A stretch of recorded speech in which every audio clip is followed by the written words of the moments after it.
நமஸ்தே. இப்போ நாம் பிராத்தமிக் புக்கில் இருக்கிற 5வது கவிதை 5th போயம் தான் பார்க்க போகிறோம். சீக்கோ. சீக்கோ அப்படின்னா கற்றுக்கொள்ளுங்கள், லேர்ன் பண்ணுங்க அப்படின்னு சொல்லிட்டு அர்த்தம், மீனிங்.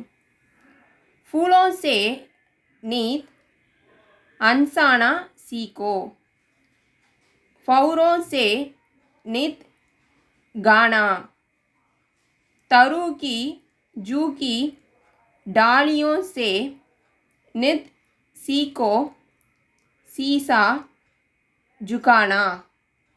என்ன சொல்கிறாங்கன்னா, பூக்களிடமிருந்து தினம்தோறும் சிரித்து வாழ கற்றுக்கொள்ளுங்கள், ஃபஸ்ட் லைனு. அடுத்தது, தேனீக்களிடமிருந்து தினம்தோறும் இனிதாக பாடிட கற்றுக்கொள்ளுங்கள். மரத்தின் வளைந்த கிளைகளிடமிருந்து எப்பொழுதும் தலை வணங்க கற்றுக்கொள்ளுங்கள் என்று கூறப்படுகிறது. அதாவது என்னன்னா, பூக்கள் கிட்டேருந்து, ஃப்ளவர்ஸ் கிட்டேருந்து சிரிக்க கற்றுக்கணும். அடுத்தது தேனீங்க கிட்டேருந்து இனிதாக பாட கற்றுக்கணும்.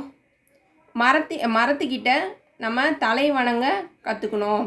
அந்த கிளைங்கெல்லாம் எப்படி தலை வணங்குதோ அந்த மாதிரி நம்ம யாராக இருந்தாலும் மரியாதை கொடுத்து தலை வணங்கி நம்ம செயல்படணும் அப்படின்னு சொல்லிட்டு சொல்கிறாங்க. Learn from the flowers to laugh everyday.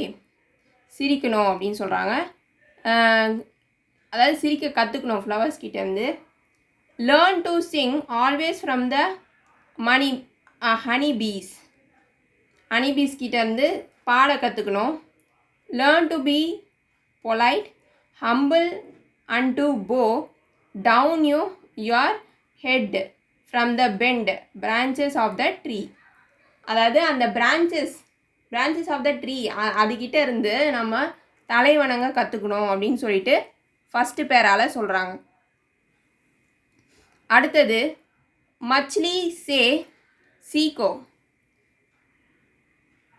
स्वदेशा के लिए तड़प कर मरना, पतझड़ के पेड़ों से सीखो दुख में धीरज धरना.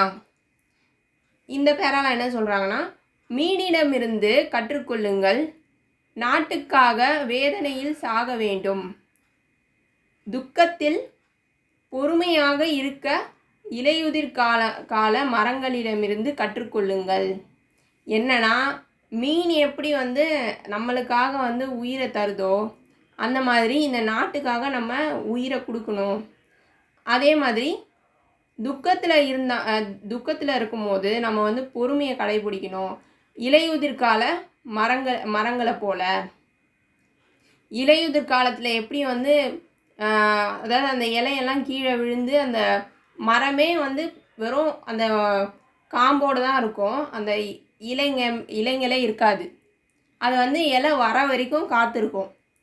அதை தான் பொறுமையாக இருக்க வேணும், துக்கத்திலையும் நம்ம பொறுமையாக இருக்கணும் அப்படின்னு சொல்லிட்டு சொல்கிறாங்க.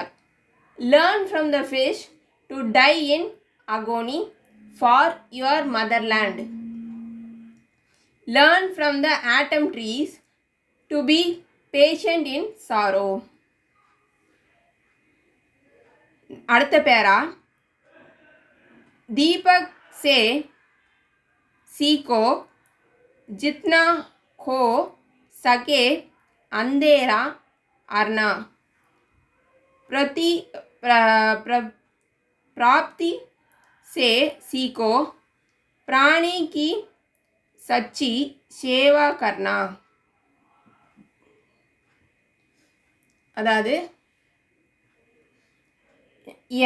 இயன்றவரை இருளை நீக்கி ஒளியை பரப்ப விளக்கிடமிருந்து கற்றுக்கொள், உயிரினங்களுக்கு உண்மையான பணிபுரிய பூமியிடமிருந்து கற்றுக்கொள் என்று கூறுகிறது.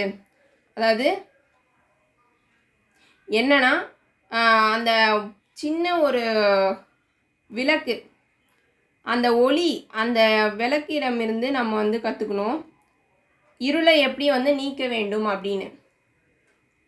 நம்ம வந்து எதுவாக இருந்தாலும் நம்ம வந்து சோர்ந்து போய் இருக்கக்கூடாது. அந்த விளக்கு மாதிரி வெளிச்சமாக இருக்கணும் அப்படின்னு சொல்லிட்டு சொல்கிறாங்க.